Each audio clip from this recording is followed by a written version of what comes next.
داستان گو T V سحر انگیز اور دلچسپ کہانیوں کا ایک سلسلہ لے کر آپ کی خدمت میں حاضر ہوا ہے۔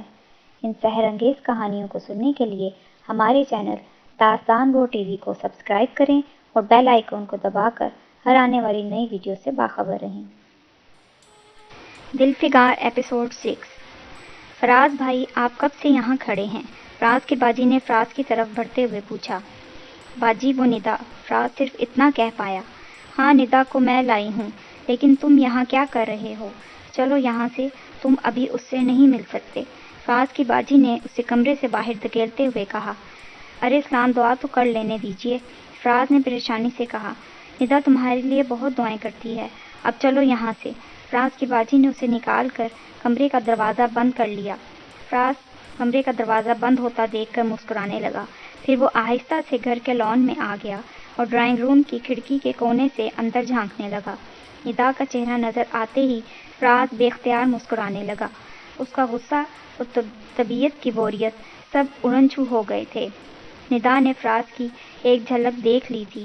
فراز اسے نظر نہ آتا تو اور بات تھی، لیکن اس کی ایک جھلک دیکھ لینے کے بعد ندا اسے دوبارہ دیکھنے کے لیے بےتاب ہو رہی تھی۔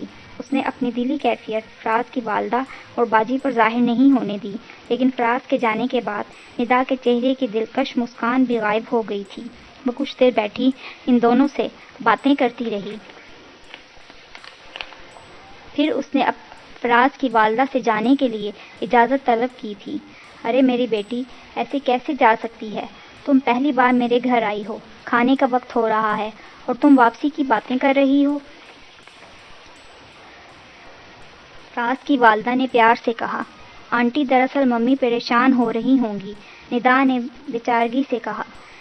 میں ان کو بتا دیتی ہوں کہ تم میرے پاس ہو اور کھانا کھا کر ہی آؤ گی۔ فراز کی والدہ فون کی طرف بڑھ گئیں۔ چند منٹ بعد کھانا ٹیبل پر چن دیا گیا اور فراز اپنی باجی کے ساتھ آہستہ سے ندا کے سامنے والی کرسی پر آن بیٹھا تھا۔ ندا کی نظر فراز سے ملی تو وہ نروس نظر آنے لگی۔ سب لوگ خاموشی سے کھانا کھانے میں مصروف ہو گئے۔ ندا نے بھی کچھ سندھی بریانی ڈال لی تھی۔ ندا اپنی عادت کے مطابق 2 چمچوں سے چاول کھانے لگی۔ فراز کی باجی ندا کی معصوم سی عادت پر مسکرائے جا رہی تھیں۔ انہوں نے فراز کو ندا کی طرف متوجہ کیا، جبکہ ندا خاموشی سے سر جھکائے 2 چمچوں سے چاول کھانے میں مگن تھی۔ فراز پہلے تو مسکرایا، پھر وہ خاموش بیٹھا ندا کو یوں عجیب سے انداز میں چاول کھاتے دیکھتا رہا۔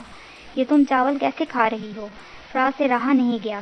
جی، وہ دراصل میں ایسے ہی کھاتی ہوں، ندا نے کوئی معقول دلیل ذہن میں نہ آنے پر سادگی سے جواب دیا۔ بہت پیاری لگتی ہو یوں کھاتے ہوئے، فراز کی باجی نے محبت سے کہا۔ فراز کی والدہ بھی اپنی بہو کی اچھوتی عادت پر مسکرائے جا رہی تھیں۔ ہماری بیٹی ہے ہی بہت پیاری، انہوں نے پیار سے کہا۔ جی ہاں، یہ تو ہے، فراز نے بھی لقمہ دیا۔ ندا ان لوگوں کی باتوں پر شرما گئی۔ ندا پہلی بار ان کے گھر آئی تھی، اس لیے فراز کی والدہ نے اپنے ہونے والی بہو کو انتہائی قیمتی میٹل کا پرس تحفے میں دیا تھا۔ پھر انہوں نے ندا کی چاند سی پیشانی چومنے کے بعد اسے جانے کی اجازت دے دی۔ ندا مسکراہٹوں کے پھول بکھیرتی ہوئی باہر پورچ کی طرف بڑھ گئی۔ باجی، میں ڈرائیور بلوا لیتی ہوں، ندا نے کہا۔ نہیں ندا، میں خود تمہیں چھوڑنے جاؤں گی، فراز کی باجی نے دروازے کی طرف بڑھتے ہوئے کہا۔ اتنے میں فراز جلدی سے وہاں آ گیا۔ اسے دیکھ کر ندا کے دل کی دھڑکن تیز ہو گئی تھی۔ تم کہاں چلے؟ فراز کی باجی نے پوچھا۔ آپ کو چھوڑنے، فراز نے کار کی چابی ڈرائیور کے ہاتھ سے لے لی تھی۔ وہ بار بار ندا کی طرف دیکھ رہا تھا جو نظریں جھکائے کھڑی مسکرا رہی تھی۔ فراز نے آنکھوں ہی آنکھوں میں اپنی باجی سے کہا کہ وہ خدا کے لیے اب اتنی ظالم نہ بنے۔ ہاں، اب تو تم ڈرائیور بننے کو بھی تیار ہو جاؤ گے، فراز کی باجی نے ایک نظر ندا کی طرف دیکھ کر فراز سے کہا۔ مہمانوں کو عزت تو دینی پڑتی ہے نا باجی، فراز نے شرارت بھری نظروں سے ندا کی طرف دیکھ کر کہا، جو آہستہ سے کار کی پچھلی سیٹ پر بیٹھ گئی تھی۔ پھر فراز تیزی سے کار کو پورچ سے نکال لے گیا۔ پورے راستے ندا پریشان رہی۔ وہ سمینا باجی سے ٹھیک طرح سے بات نہیں کر پا رہی تھی، کیونکہ بات کرتے کرتے جب بھی ندا نے نظر اٹھا کر دیکھا، فراز بیک وے مرر میں اسی کی طرف دیکھ رہا تھا۔ ندا جلدی سے نظریں جھکا لیتی۔ ندا اور سمینا باجی باتوں میں مصروف رہیں اور فراز ڈرائیونگ کرتا رہا۔ ویسے وہ آگے کی نسبت عقب نما شیشے میں پیچھے زیادہ دیکھ رہا تھا۔ اتنے میں فراز نے کار ریاض احمد کے خوبصورت بنگلے کے سامنے روک دی۔ ارے ندا، تمہارا گھر آ گیا، باتوں باتوں میں تو سفر کا پتہ ہی نہیں چلا۔ لیکن فراز، تمہیں ندا کے گھر کا راستہ کیسے معلوم ہوا، جبکہ ندا اور نہ ہی میں نے تمہیں راستے کا بتایا ہے؟ فراز کی باجی نے پوچھا۔ باجی، آپ ہی نے تو مجھے ندا کے گھر کا پتہ دیا تھا، فراز نے کہا۔ پتہ ہی دیا تھا، راستہ تو نہیں بتایا تھا، فراز کی باجی نے کہا۔ دراصل میرا ایک دوست بھی یہاں قریب ہی رہتا ہے، اس لیے میں اس علاقے کے راستوں سے واقف ہوں، فراز نے کہا۔ میں سب سمجھتی ہوں فراز، سمینہ باجی نے دھمکی امیز لہجے میں کہا۔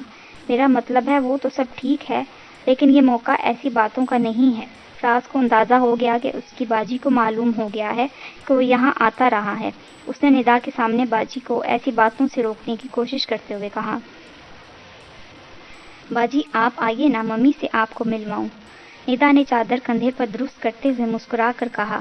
ندا کی بات پر فراز نے کار کا دروازہ کھول کر قدم باہر رکھ دیا۔ نہیں ندا، پھر کبھی سہی، میرے خاوند گھر آ گئے ہوں گے، مجھے دیر ہو رہی ہے۔ باجی کے یوں کہنے پر فراز نے ٹھنڈی آہ بھری تھی۔ پھر ندا ہاتھ لہراتی ہوئی گیٹ کی طرف بڑھ گئی۔ ندا نے گیٹ میں داخل ہونے سے چند لمحے پہلے ایک نظر فراز کی طرف دیکھا اور جلدی سے گیٹ میں داخل ہو گئی۔ فراز اس ایک نظر پر ہی خوشی سے پھولے نہیں سما رہا تھا۔ تم بہت ذلیل ہو فراز، تم ندا کے گھر آتے رہے ہو؟ سمینہ باجی نے پوچھا۔ بس باجی، دور دور ہی سے ہو کر چلا جاتا تھا، فراز نے اطمینان بھرے لہجے میں کہا۔ فراز کی باجی اس کی بات پر سر مار کر رہ گئیں۔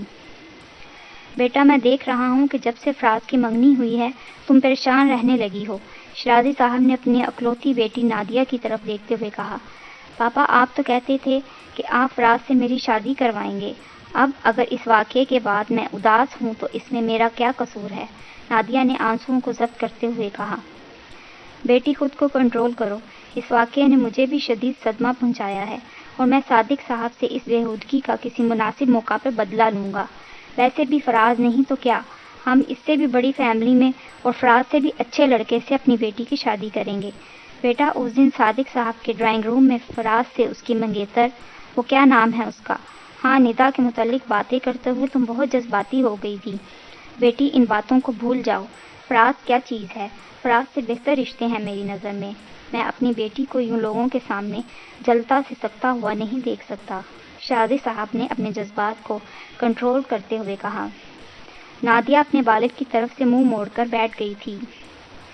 شرازی صاحب کو اندازہ ہو گیا کہ ان کی بیٹی فراز کی منگنی کی وجہ سے بہت اپسیٹ ہے، اس لیے انہوں نے اس موضوع کو زیادہ چھیڑنے کی کوشش نہیں کی۔ شرازی صاحب اپنی بیٹی کی حالت پر اندر ہی اندر کھول کر رہ گئے تھے۔ انہوں نے اپنی کمزور اور گھٹیا طبیعت کے مطابق فیصلہ کر لیا تھا کہ وہ صادق فیملی کو اس بات کا مزہ چکھا کر رہیں گے۔ انہوں نے فراز اور نادیہ کے مستقبل کے بارے میں جو سہانے سپنے دیکھ رکھے تھے وہ ایک ہی جھٹکے میں چکنا چور ہو گئے تھے۔ یہ بات انہیں برداشت نہیں تھی کہ کوئی اتنی آسانی سے ان کی ساری پلاننگ اور ساری محنت پر پانی پھیر دے اور وہ منہ دیکھتے رہ جائیں۔ ابھی تو صرف منگنی ہوئی ہے، کون سی شادی کر بیٹھے ہیں اپنے بیٹے کی؟ شرازی صاحب نے تمباکو کو مسل کر پائپ میں بھرتے ہوئے مکاری سے کہا۔ ان کا ذہن مستقبل کے بارے میں نئے سرے سے منصوبہ بندی کرنے لگا تھا۔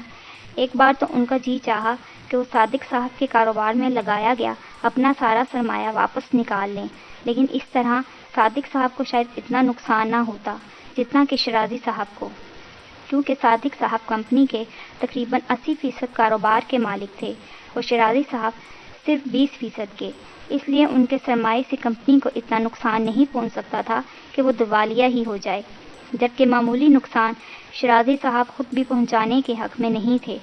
بہرحال انہوں نے فیصلہ کر لیا تھا کہ وہ اپنی بالواسطہ بےعزتی کا بدلہ ضرور لیں گے۔ اس کے لیے طریقہ کار وہ مناسب وقت پر ہی طے کیا جا سکتا تھا۔ شرازی صاحب بڑے چرب زبان انسان تھے اور اپنی کرتوتوں کی وجہ سے بدمعاش اور گھٹیا قسم کے لوگوں میں بھی ان کا اٹھنا بیٹھنا تھا، اس لیے وہ برے کاموں میں کافی بے باک تھے۔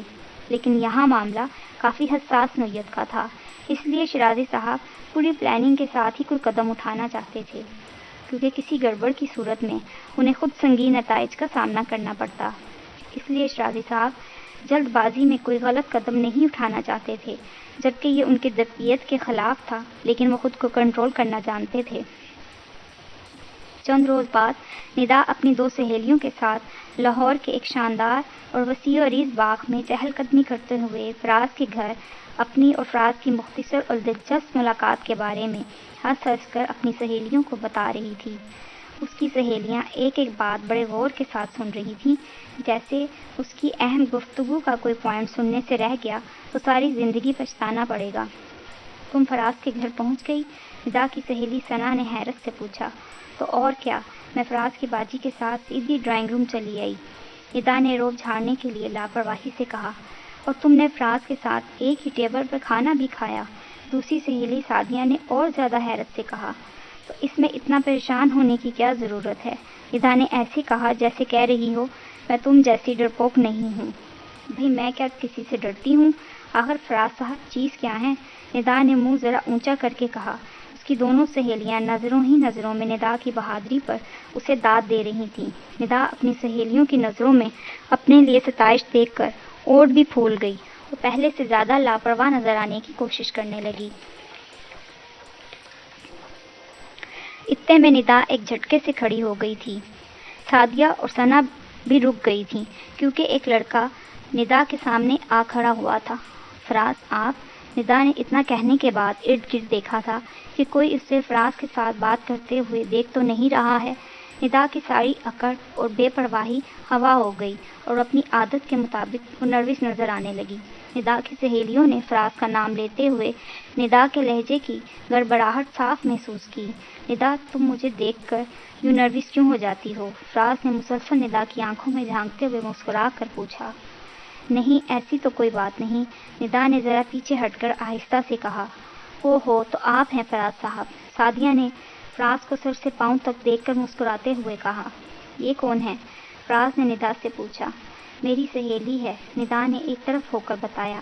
اچھا تو آپ یقیناً سعدیہ ہیں جو مجھے دیکھنے کے لیے آنٹی سے کئی بار کہہ چکی ہیں، فراز نے مسکرا کر کہا۔ ارے واہ، آپ تو بڑی تیز قسم کی چیز لگتے ہیں، سعدیہ نے حیرت سے کہا۔ آپ بھی کچھ کم نہیں لگ رہی ہیں، فراز نے جواب دیا۔ آپ یہ بتائیے کہ آپ ہمارا تعاقب کس سلسلے میں کرتے پھر رہے ہیں؟ سعدیہ نے فراز کی چوری پکڑنے کی کوشش کی۔ یہی سوال میں آپ سے بھی پوچھ سکتا ہوں، فراز نے اعتماد سے کہا۔ آپ کا مطلب ہے کہ ہم آپ کا تعاقب کرتے یہاں آئے ہیں؟ سعدیہ نے پوچھا۔ ایسا بھی ہو سکتا ہے، فراز نے کہا۔ بہت غلط فہمی ہے آپ کو اپنے بارے میں، اس بار ثنا نے جواب دیا۔ آپ حقیقت کو غلط فہمی کا نام دے کر اس سے انکار نہیں کر سکتی، فراز نے جلدی سے کہا۔ اچھا تو پھر ہم چلتے ہیں، چلو ندا، سعدیہ نے ندا کی کلائی تھام کر ایک طرف بڑھتے ہوئے کہا۔ ٹھہریے تو، ایسا بھی تو ہو سکتا ہے کہ ہم اتفاق سے ایک دوسرے سے آن ملے ہوں، فراز نے ایک اور صورت نکالتے ہوئے کہا۔ اگر یہ حسن اتفاق بھی ہے تو اب ہمیں چلنا چاہیے، شام ہونے والی ہے، سعدیہ نے کہا۔ ارے آپ کو کون روک رہا ہے؟ ندا ابھی واک کرنا چاہتی ہے، فراز نے جواب دیا۔ نہیں فراز پلیز، مجھے دیر ہو جائے گی، دن ڈھل گیا ہے، آپ مجھے جانے دیجیے، ندا نے گفتگو میں حصہ لیا۔ سعدیہ فراز کی طرف دیکھتے ہوئے مسکرانے لگی تھی۔ ارے سعدیہ تم آئس کریم کا کہہ رہی تھی، آج موسم بھی گرم ہے، آئس کریم کا بہت مزہ آئے گا، کیا خیال ہے؟ فراز نے چالاکی سے کہا۔ ہاں بھئی ایسی کوئی شام بھی نہیں ڈھلی ہے، آئس کریم کھا ہی لیتے ہیں، سعدیہ نے کچھ دیر فراز کی طرف دیکھتے رہنے کے بعد مسکرا کر اپنا موقف بدلتے ہوئے کہا۔ سعدیہ دیر ہو جائے گی، ندا نے اپنی سہیلی کے فوراً رنگ بدلنے پر حیرانگی سے کہا۔ ارے کوئی دیر ویر نہیں ہوتی، آنٹی کو میں سمجھا لوں گی، سعدیہ نے فراز کی رہنمائی میں کچھ دور موجود آئس کریم پارلر کی طرف بڑھتے ہوئے کہا۔ پھر یہ چاروں 2 مختلف ٹیبلوں پر بیٹھے آئس کریم کھا رہے تھے۔ سعدیہ نے فراز کی بھرپور گزارش کو تھوڑی دیر کے لیے ثنا کے ساتھ دوسری ٹیبل پر بیٹھنا گوارا کر لیا تھا۔ فراز آئس کریم کھاتے ہوئے مسلسل ندا کی طرف دیکھے جا رہا تھا۔ فراز اس چھوٹے سے خوبصورت دل کی طرف متوجہ تھا جو ندا کی سراخی دار گردن پر بائیں گال سے ذرا نیچے لو دے رہا تھا۔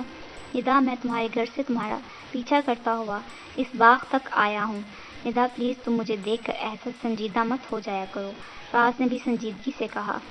فراز دراصل ڈیڈی ابھی ہماری ان ملاقاتوں کو پسند نہیں کرتے، اس لیے میں بھی ان ملاقاتوں سے گریزا ہوں، ندا نے سر جھکا کر کہا۔ ندا پلیز تم آنٹی سے کہہ کر مجھے اس بات کی اجازت دلوا دو کہ ہم کبھی کبھار مل لیا کریں، آج تمہیں اتنے قریب سے دیکھ کر تم نہیں جانتی کہ مجھے کتنی خوشی ہو رہی ہے۔